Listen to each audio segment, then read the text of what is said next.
नमस्कार, मी Sarjerao Salve, Star India One मध्ये आपणा सर्वांचं हार्दिक स्वागत करत आहे। विस्तृत मनोगत व्यक्त करणार नाही का, कारण वेळेचं भान ठेवणं हे रंगकर्मीचं कर्तव्य असतं असं मानणारा मी आहे। पण अखिल भारतीय मराठी नाट्य परिषद 100वे अखिल भारतीय मराठी विभागीय नाट्य संमेलन अहिल्यानगर या कार्यक्रमासाठी उपस्थित असणारे माननीय नामदार श्री उदयजी सामंत साहेब, ज्येष्ठ रंगकर्मी माननीय श्री मोहन जोशी साहेब, माननीय ज्येष्ठ नाटककार माननीय प्रेमानंद गजवी सर,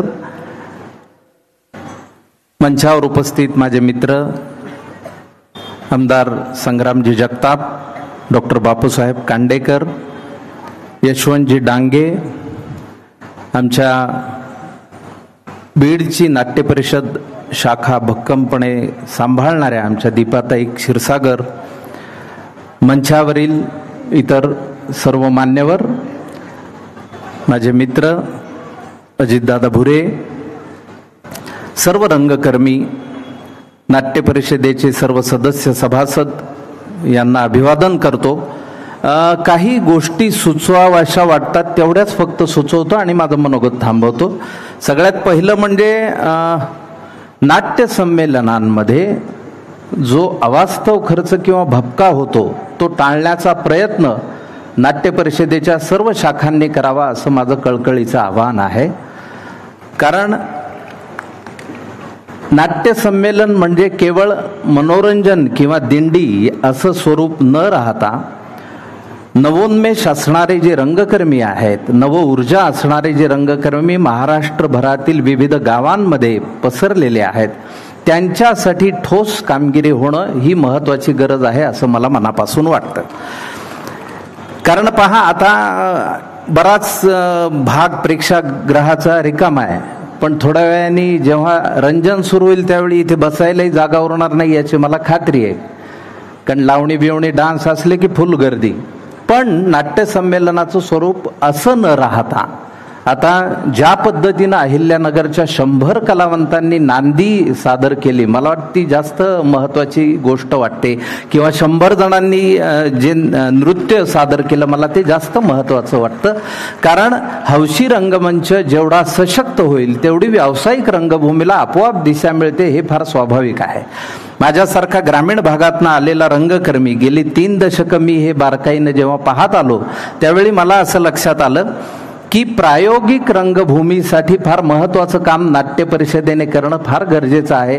कारण प्रायोगिक रंगमंचावरचे जे कलावंत आहे ते व्यावसायिक नाटकाला नवीन दिशा देऊ शकतात याची मला खात्री आहे। तर त्यांच्यासाठी विविध ठिकाणी गावोगावी मंच उभे करून त्यांना सादरीकरण करता येईल अशी जर व्यवस्था झाली तर मला वाटतं ते जास्त महत्त्वाचं ठरेल। दुसरं, ज्या एकांकिका आता नंबरामध्ये पहिल्या येतात महाराष्ट्रभरामध्ये, त्या पहिल्या आलेल्या एकांकिकेचे महोत्सव प्रत्येक नाट्य परिषद शाखेने आपापल्या गावात आयोजित केले तर रसिक प्रेक्षकांना खरोखरीच कला म्हणजे काय आणि खरोखरीच दर्जेदार नाट्यकृती म्हणजे काय याचा अनुभव घेता येईल। कारण आम्ही त्यापासून फार वंचित राहिलो, कारण आम्ही बीड सारख्या छोट्याशा ग्रामीण भागामध्ये राहतो, तिथे व्यावसायिक नाटक येणं हेच मुळात खूप अवघड होतं, फार क्वचित नाटकं यायची। अलीकडच्या काळात परिस्थिती बदललेली आहे त्या ग्लोबलायझेशनमुळे। मला अजून एक सुचवावंसं वाटतं, उदयदादांनी याचा विचार करावा की शिक्षण क्रमामध्ये जसं संगीत आणि चित्रकलेचा हे आहे सहभाग आहे, तसा नाट्यकलेचाही जर करता आला तर ती पण एक महत्त्वाची गोष्ट ठरू शकते।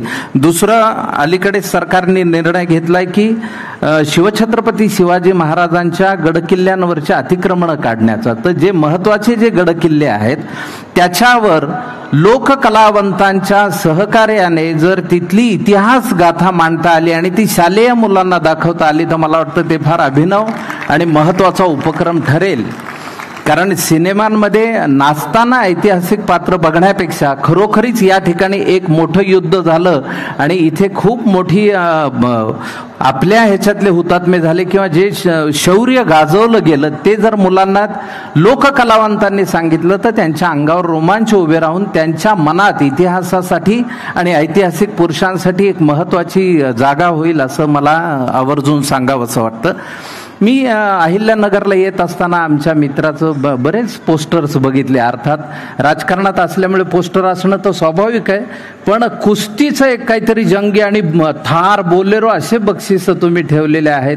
तर माझी एक संग्राम भैयाला अशी विनंती आहे की आता आपल्या इथलं नाट्यभुवन पूर्ण होतच आहे डांगे साहेब, तर एक संग्राम चषक नावाची एकांकिका स्पर्धा सुरू करायला काय हरकत आहे अहिल्यानगरला, आणि दणकून बक्षीस ठेवा. अगदी थार जरी नसलं तरी त्या रंगकर्मींना थारच ठेवा. पण ते कसं आमच्या रंगकर्मींचा ग्रुप असतो, बिचारे आपले एसटी बिस्टी थारमध्ये 2 जण बसायचे, त्याच्यात भांडणं सुरू व्हायचे. त्याच्यामुळे गाडी वेगळी दिली तरी ती चालण्यासारखी आहे. पण मला वाटतं हा एक उपक्रम सुरू होण्याची आवश्यकता मला वाटते आहे. 100 नाट्य संमेलनं आयोजित करणं ह्याच्यापेक्षा श्रेष्ठ काम काय. अखिल भारतीय मराठी नाट्य परिषद म्हणजे मी स्वतः त्याचा सभासद आहे, याचा आनंद आहेच आहे, पण ही अभिमानाची गोष्ट आहे की 100 वर्ष अव्याहतपणे आपण ते नाट्य संमेलन सादर करतो आहोत. आणि गावोगावी नाट्य परिषदेने जी कलावंतांची वीण गुंफून ठेवलेली आहे, मला वाटतं ती खूप महत्त्वाची आहे.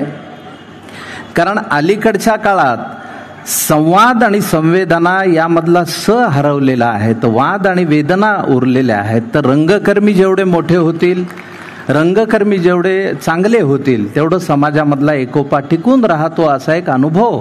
म्हणजे एकदा एका राज्यामध्ये दंगल झाली आणि जेव्हा न्यायमूर्तींसमोर तो खटला उभा राहिला, त्यावेळी त्या खटल्यात एक वकील म्हणाला की न्यायमूर्ती महाराज, हा तो मनुष्य ज्याने एका गटाला पेटवलं. तर न्यायमूर्ती म्हणाले त्याला 100 फटक्यांची शिक्षा द्या. आणि हा तो दुसरा मनुष्य ज्याने दुसऱ्या गटाला पेटवलं, यालाही 100 फटक्यांची शिक्षा द्या. आणि न्यायमूर्ती म्हणाले तो कोपऱ्यात उभा आहे तो कोण आहे? नाही, त्याचा काही संबंध नाहीये, तो एक रंगकर्मी आहे. तर न्यायमूर्ती म्हणाले त्याला 1000 फटक्यांची शिक्षा द्या. ते म्हणाले पण त्यांनी तर काहीच केलं नाही. न्यायमूर्ती म्हणाले त्याचा दोष हाच आहे, तो असताना या समाजात दंगल झाली, हाच त्याचा दोष आहे. ज्या समाजामध्ये चांगले रंगकर्मी आहेत तिथे निकोप व्यवस्था, समाज प्रतिबिंब राहणं ही मला महत्त्वाची गोष्ट वाटते. आणि ते नाटकामध्ये प्रत्येकाच्या कलेमध्ये उमटावं अशा मनापासूनच्या सदिच्छा शुभेच्छा देतो. खरं तर मनोगत मांडण्यासारखं भरपूर असतं, पण वेळेचं भान ठेवून आणि एवढ्याच छोट्याशा सूचना, एक छोटासा रंगकर्मी म्हणून गेली 3 दशकं या सगळं रंग सोहळ्याला पाहत असल्यामुळे, त्याचा साक्षीदार असल्यामुळे आज मांडाव्याशा वाटल्या. मला इथं आमंत्रित केलं, व्यक्त होण्याची संधी दिली, त्याबद्दल मी अहिल्यानगरच्या नाट्य परिषद शाखेच्या सर्वांचेच मनापासून आभार मानतो आणि माझं हे मनोगत थांबवतो. जय जवान जय किसान.